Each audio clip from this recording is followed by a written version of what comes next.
Assalamualaikum, ketemu lagi bersama Abu Yahziat. Abu Yahziat mau bahas tentang apa ya malam ini? Masih tentang Bani Abbas ya? Masih Oh, Abbasiyah. bukan Abbasiyah. Bani Uweh. Apa? Bani Bueh. Bueh. Ya, Bani Bueh. Bani Bueh, teman-teman. Jadi silahkan Abu Yah dilanjut. Teman-teman, kita bertemu lagi. Tentu pembahasannya sama seperti pada malam-malam sebelumnya ya, yaitu membahas sejarah peradaban Islam pada masa dinasti Bani Abbasiyah di Baghdad. Jadi kalau bicara tentang sejarah peradaban Islam dinasti Bani Abbasiyah di Baghdad, seperti pada hari-hari atau malam-malam sebelumnya ya, bahwa sejarah itu dibagi karena dinasti Bani Abbasiyah ini lama berkuasa ya, hampir lebih daripada 500 tahun atau 5 abad, sehingga di situ banyak mewarnai perjalanan daripada pemerintahan dinasti Bani Abbasiyah di Baghdad ini. Satu abad pertama itu ada pengaruh Persia, kemudian pada abad kedua pengaruh Turki awal ya, Turki pertama. Satu abad kemudian pengaruh Persia kedua, kemudian satu abad berikutnya yaitu pengaruh Turki kedua yaitu Bani Saljuk, dan yang kelima atau di akhir-akhir dari pemerintahan Bani Abbasiyah ini ada di dalam pengaruh kekuasaan dinasti Islam yang melepaskan diri dari kekuasaan Bani Abbasiyah. Yang Bani Bueh itu. Iya, seperti kemarin bahwa sejak pemerintahan ini dipegang oleh khalifah siapa itu khalifah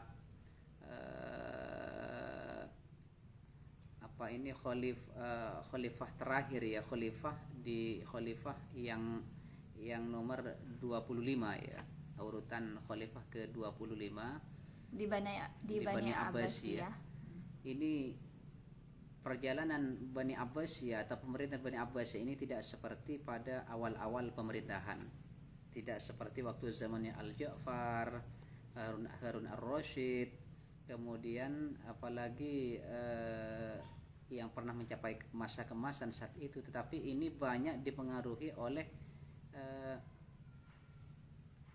wilayah-wilayah yang memerdekakan diri saat itu, sehingga hal tersebut membuat satu kekuatan dari wilayah-wilayah yang sudah hengkang dari pemerintahan pusat ini. Salah satu di antaranya adalah Bani Bueh.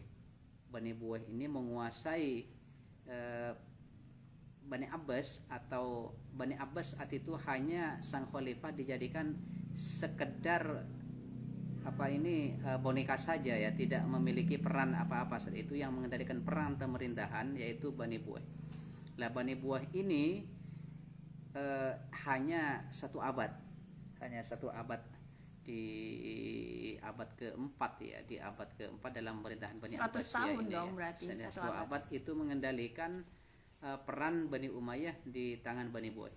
Tetapi karena Bani Bueh ini akhirnya kalah di dalam pertempuran, pengaruhnya kalah dengan Bani Saljuk, ada keturunan dari Turki. Karena memang Bani Bueh ini kelompok yang mengendalikan pemerintahan tapi memiliki paham Syiah, sedangkan Bani Abbas Sunni, ahli sunnah wal jamaah. Saat itu Bani Bueh ini melarang khalifah ceramah di masjid-masjid, digantikan oleh orang-orang Bani Bueh yang tentunya di situ masukkan paham-paham yang beraliran Syiah ke dalam sebuah pemerintahan kepada orang-orang saat itu ya. Tapi sebenarnya kan tidak salah kan ajaran Syiah itu, apa salah? Ya memang itu hanya sekte atau aliran di dalam Islam. Kalau salah dan tidaknya ini nanti tergantung yang memandang. Tapi di situ sekte yang ada di dalam ajaran Islam sejak pertempurannya antara Sayyidina Ali dengan Muawiyah yang terkenal dengan Siffin, perang Siffin itu muncul kelompok-kelompok yang cinta kepada Sayyidina Ali namanya Syiah. Kemudian yang itu ada tahkim saat itu ya, ada peristiwa tahkim perundingan antara pihak Muawiyah dengan Sayyidina Ali. Sayyidina Maksudnya Ali yang cinta ke Sayyidina Ali ini ceritanya itu kan kalau kembali ke awal ya. mantunya Nabi Muhammad. Sayyidina Ali siapa Iya, ya? Sayyidina Ali kan menantunya Nabi Muhammad, sahabatnya Nabi Muhammad. Itu dulu waktu kita membahas tentang sejarah Muawiyah dengan Sayyidina Ali atau Khalifah keempat. Di situ ada pertempuran ataupun peperangan dari dua kelompok muslim, yaitu pasukan Sayyidina Ali dengan Muawiyah. Tetapi di dalam pertempuran tersebut hampir kalah Muawiyah ini, sebenarnya sudah kalah. Di situ ada sekelompok orang ingin berdamai.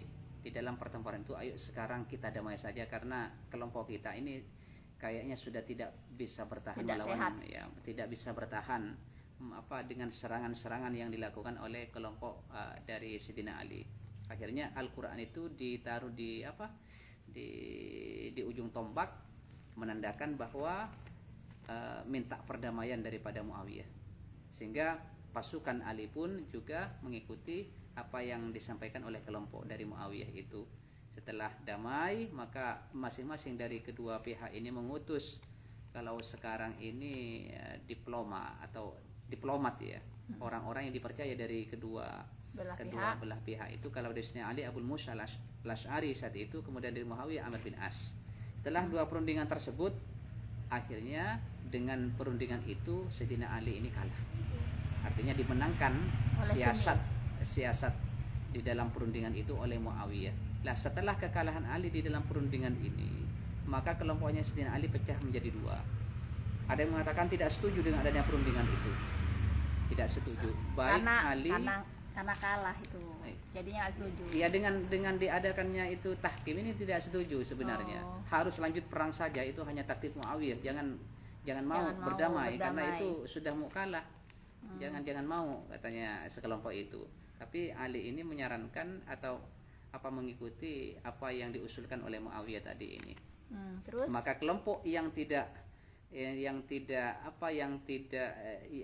senang kepada adanya tadi tahkim perundingan tadi itu, dia mengkafirkan dari kelompok Sayyidina Ali, termasuk Sayyidina Ali dan juga kelompok Muawiyah. Dia keluar dari barisan, disebut dengan Khawarij.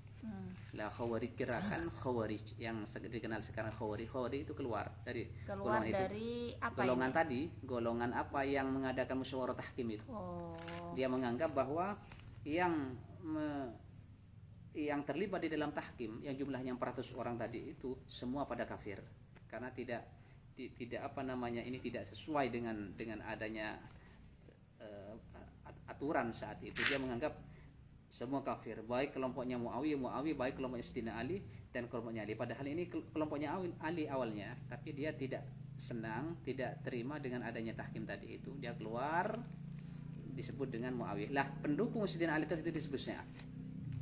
Ada dua kelompok Sayyidina Ali saat itu, kelompok yang melanjutkan dengan perundingan tadi yang didukung salah satu kelompok oleh pasukan Sayyidina Ali ini disebut Syiah, tapi yang keluar barisan dari satu kelompok dari Sayyidina Ali disebut dengan Khawarij yang mengkafirkan semua yang terlibat di dalam perundingan itu. Inilah yang menjadi cikal bakal nanti berdirinya Khawarij sampai sekarang ini, aliran Khawarij. Kalau belajar biasanya tentang sekte-sekte di dalam kelompok paham-paham keagamaan itu, ada Khawarij, ada Murji'ah, Mu'tazilah, Ahlussunnah wal Jamaah dan lain sebagainya. Iya, tapi kan yang berujung kepada terbunuhnya Sayyidina Ali oleh orang-orang itu. Iya, tapi kan itu salah juga kan ngomong kafir, wong jelas-jelas Sayyidina Ali itu mantunya Nabi Muhammad, dan Sayyidina Ali ini sahabat sekaligus mantunya Nabi Muhammad. Lah kok itu orang-orang baru itu kok mengkafirkan begitu. Dia kan demi kekuasaan juga, artinya demi motif, karena keinginannya juga tidak menjabat kekuasaan begitu ya. Dalam peperangan itu ada yang mengatakan jangan tahkim, ayo teruskan perangan, jangan mau berdamai. Tapi Sayyidina Ali memilih berdamai karena Muawiyah mau berdamai saat itu dengan mengangkat Al-Quran di ujung tombak. Sebenarnya karena ada provokator ya Bu ya. Ya, Ya. itu kembali ke awal-awal kita bahas sejarah ya, tapi lama perjalanan dari sejarah waktu apa Khalifah keempat sampai dinasti Bani Umayyah yang khalifahnya ada 14 khalifah saat itu. Dinasti Abbasiyah sudah hampir akhir ini. Ada pengaruh Bani Buweh yang mempengaruhi kekuasaan Bani Abbas saat itu. Lah, Bani Abbas di kekuasaan Bani Buweh pada saat Bani Buweh mengendalikan itu peranannya tidak jalan sama sekali. Jadi hanya sebagai khalifah tapi tidak memiliki peran apa-apa. Baik keagamaan maupun politik, militer, semuanya ditangani oleh Bani Buweh ini. Saya nyapa dulu teman-teman Kiblu ya Bu ya. Ini ada Bunda Nurwardah Muniro, Bunda Imhayola, Bunda Grif Niki, Bunda Herna Raihan. Waalaikumsalam semua. Terima kasih sudah mampir Kiblu. Terus Bu ya lanjutkan. Ya, karena Bani Buweh ini pada akhirnya mengalami kemunduran, baik perpecahan di dalam internal pemerintahan, perebutan kekuasaan dari anak-anak atau putra-putra dari Bani Buweh sendiri, ataupun dari faktor eksternal, serangan Romawi ataupun serangan dari musuh ya, dari luar, sehingga hal ini juga menjadikan melemahnya terhadap pengaruh kekuasaan saat itulah. Ketika kekuasaan Bani Buweh ini sudah mulai rapuh, maka saat itu pula orang-orang Turki ini mengambil kekuasaan dari Bani Buweh. Sebentar, Bani Buweh ini berpengaruh banget enggak dalam sejarah Islam? Iya, berpengaruh sekali ini, karena memang hampir dilukiskan ataupun dikatakan di dalam sejarah itu Bani Buweh ini mengendalikan semua peranan pemerintahan pada masa dinasti Bani Umayyah. Memang khalifahnya ada tapi tak memiliki kekuatan apa-apa. Jadi khalifahnya sebagai boneka aja begitu Iya. ya Bu ya. Oh. Ini yang bermadzhab Syiah ataupun beraliran Syiah. Tapi Lah, tetap Islam itu indah. Syiah, Ahlus Sunnah itu sebenarnya semuanya benar ya Bu ya. Cuma hanya ada dalam sejarah dan kita harus tahu sejarahnya kenapa ada Syiah atau kenapa ada Ahlus Sunnah wal Jamaah begitu ya Bu ya. Lah, ketika Bani Buweh ini sudah mulai rapuh, maka orang-orang Turki masuk di dalam kekuasaan Bani Abbasiyah yang akhirnya mengambil alih dari kekuasaan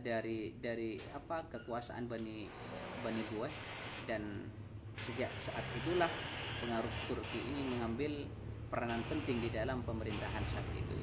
Jadi Turki ikut campur dalam kekhalifahan gitu. Iya, karena memang saingannya Bani Buweh itu adalah orang-orang Turki. Walaupun kan tentara pada saat Bani Abbasiyah ini terdiri dari dua unsur ya, dari bangsa Turki dan juga dari Bani Buweh yang Persia saat itu, Iran ya.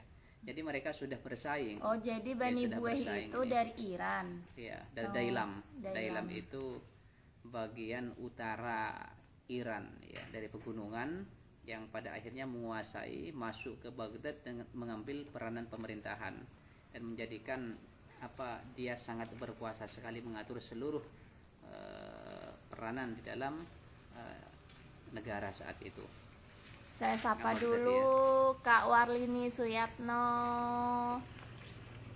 Salam Kiblu, makasih sudah mampir. Kak Khalil Masduki, Rosyid Mukarib, silakan komentar. Jangan mojok aja. Terus Abu ya. Nah, setelah Turki ini mengambil kekuasaan, Turki ini dari keturunan Saljuk Ibnu Tukok ya, Saljuk Ibnu Tukok, yaitu orang Turki ini. Namanya Ya, itu Saljuk namanya Ibnu ya, Tukok. atau Akhirnya, baninya. Ya, yang Kaum. memproklamirkan ya dari orang sana, dari orang Turki Itu namanya sendiri. satu Nama orang. Salju bin Tukok ini. Ibnu Saljuk. Tukok. Oh, namanya Tapi dia orang memiliki putra Israel, Mikail, kemudian diteruskan oleh namanya Tukrilbek. ya. Jangan-jangan Iya. Bani Israel ini terlahir Bukan. dari Saljuk Bukan. ini, bukan. Bukan. Terus Jadi Tukrilbek ini orang pertama kali yang memproklamirkan bahwa dia pertama kali yang memperkenalkan Bani Saljuk. yaitu memproklamirkan Bani Saljuk pada orang-orang saat itu, dan mendapat legitimasi atau pengesahan ya dari Khalifah Abbasiyah tahun 432 Hijriah ini. Bani Abbasiyah sebelum ini kan, sebelum pemerintahan Bani Buweh itu. Iya kan, memang dinasti Bani Abbas ini masih ada pemerintahannya. Cuma Hanya sekedar ya dia memimpin, dia sekedar dia itu hanya sebagai khalifah, tidak punya peranan apa-apa. yang boneka tadi itu Iya. sebagai boneka saja. Maka sejak Turki ini masuk ke dalam tubuh pemerintahan, mengambil peranan kekuasaan yang telah dimainkan oleh dinasti Bani Buweh, maka sang khalifah tadi itu sama posisinya sejak Turki ini masuk dan mendeklarasikan sebagai dinasti Bani Saljuk. Jadi saat ini kalau tadi ini Hanya boneka. bonekanya Bani Buweh, sekarang ini bonekanya Bani Saljuk. Ya Nah, itu Allah, bonekanya Bani Saljuk. begitu ya. Jadi khalifah-khalifah terakhir al-Mustakfi ya, sampai terakhir itu nanti itu dipengaruhi oleh dua kekuatan besar, Bani Saljuk dengan Bani Buweh. Tetapi bedanya kalau Bani Saljuk ini aliran pemahamannya atau pemahaman keislamannya sama dengan dinasti Bani Abbas, yaitu sama-sama Sunni, tetapi secara politik memang dia mengatur sendiri. Dan sang khalifah malah tunduk kepada kekuasaan Bani Saljuk. Dia menamakan dirinya Bani Saljuk.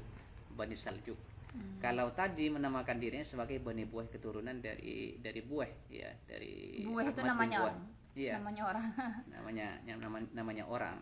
Lah sedikit lebih baik ketika Bani Abbas ini dikuasai oleh orang-orang Saljuk.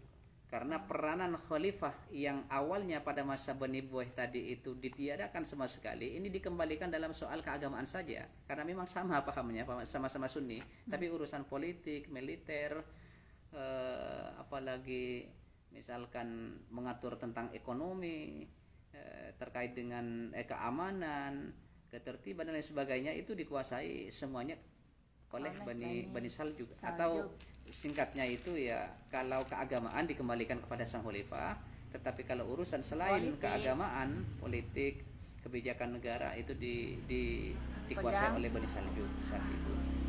Nah saat inilah kemudian Bani Saljuk ini mengadakan perluasan pada masa Tugril Bek ya, mengadakan perluasan wilayah ke daerah barat Turki, sampai ke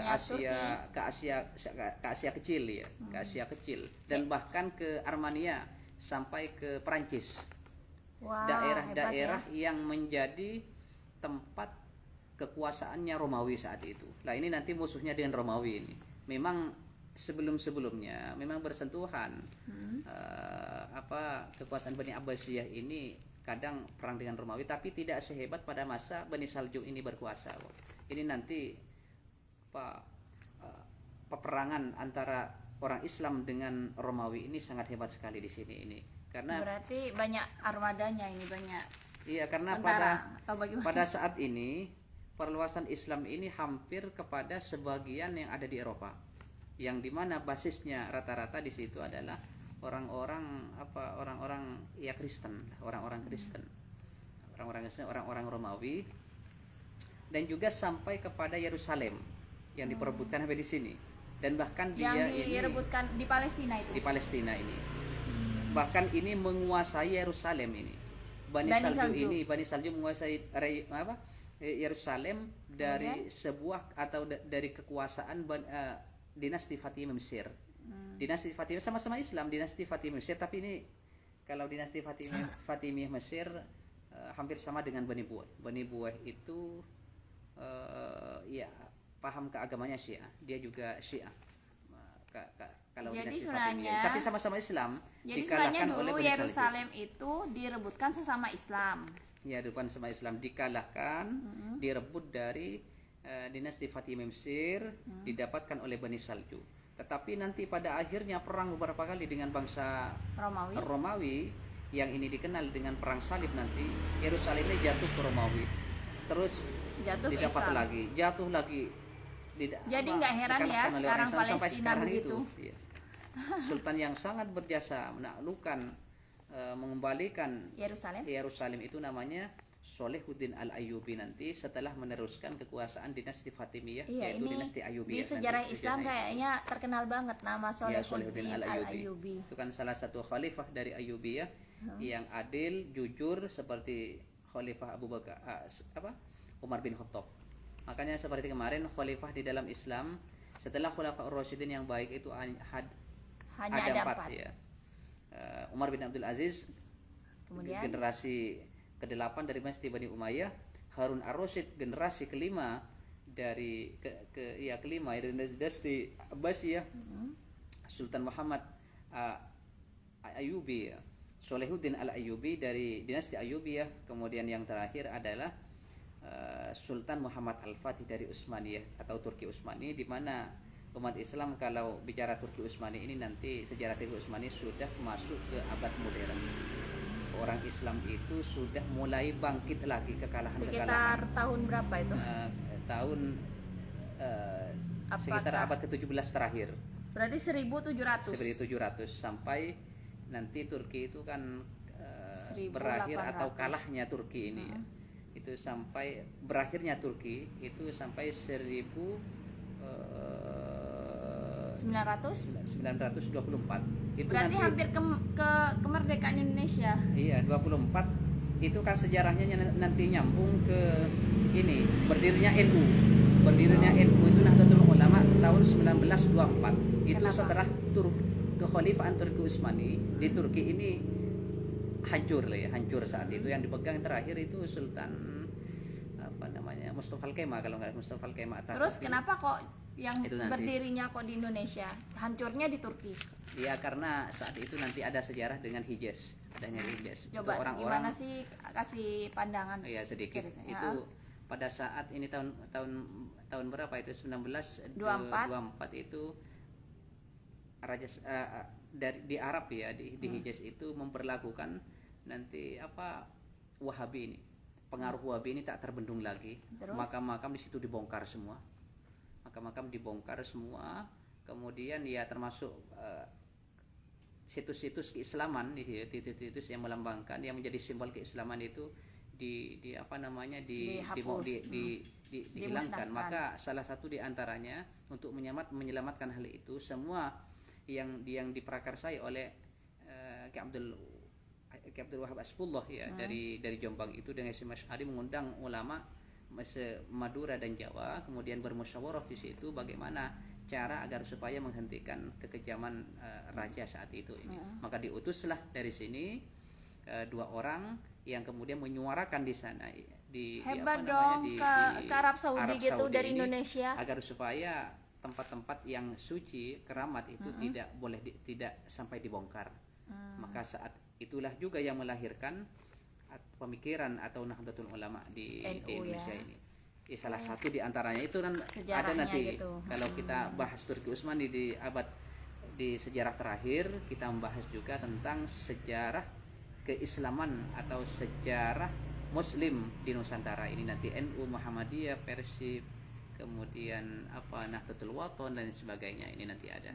Oke, mungkin segini aja dulu kita live-nya. Kita sapa teman-teman. Kak Meli Listiani Utami, wah nggak mujur dong, nggak bisa ditonton, nggak bisa live bareng Kak Meli, sinyalnya masih muter-muter. Kemudian Kak Priyat Gusmanto, waalaikumsalam, terima kasih sudah hadir. Oke Abu ya, mungkin ada pesan dan kesan untuk akhir tahun ini? Sana. Nggak ada. Oke, terima kasih. Sebagai penutup ya. Penutup bahwa ketika kita melihat atau membaca sejarah peradaban Islam ini, kita seolah-olah dihadapkan kepada perang ya, perebutan kekuasaan, kemudian sampai pembunuhan, pencopotan sang khalifah diganti ya karena memang karena ambisi kekuasaan. Tapi di samping itu juga agama Islam ini mencapai puncak peradabannya, terkenal karena memang faktor adanya sejarah seperti itu, adanya perluasan wilayah, kemudian adanya perebutan kekuasaan tidak mematikan ya, tidak mematikan, bahkan dengan adanya gesekan seperti ini ya, gesekan perebutan kekuasaan dan sebagainya, itu menjadikan agama Islam ini semakin meluas. Tapi bukan teroris kan Abu ya? Bagaimana itu? Jadi pemikirannya orang itu wah Islam itu teroris itu kan Ya, karena bagaimana itu? Orang-orang mengatakan Islam ini teroris Karena memandang sebelah mata. ya, itu kan diungkapkan kata-kata itu ya. Itu oleh orang-orang yang benci terhadap Islam, yang notabene-nya itu adalah ya dari Amerika, itu Amerika, Eropa itu, di mana iya. memandang agama Islam ini Mungkin nanti kapan-kapan Abu agama ya teroris bisa begitu. bisa cerita yang bom di Menara Kembar itu ya Bu ya. Oke. Makanya kayak kemarin di itu yang perang sekarang di Palestina, Hamas itu Hah? kan didengungkan dengan bahasa Hamas teroris ini agar supaya umat Islam itu terdoktrin bahwa Hamas Benci. itu adalah memang teroris, sehingga kepercayaan umat Islam internasional atau bahkan orang-orang di internasional ini memandang bahwa memang Hamas itu adalah teroris gitu. Sampai Islamnya sendiri bilang itu terorisan begitu. Itu kan bahasa yang mereka ciptakan dari orang-orang yang tidak senang kepada Islam. Orang-orang yang tidak senang kepada Islam mengatakan Islam teroris. Memang ada Islam itu aliran keras seperti Amorosi dan sebagainya. Itu memang di dalam agama Islam sendiri memang tidak setuju dengan perbuatan seperti itu.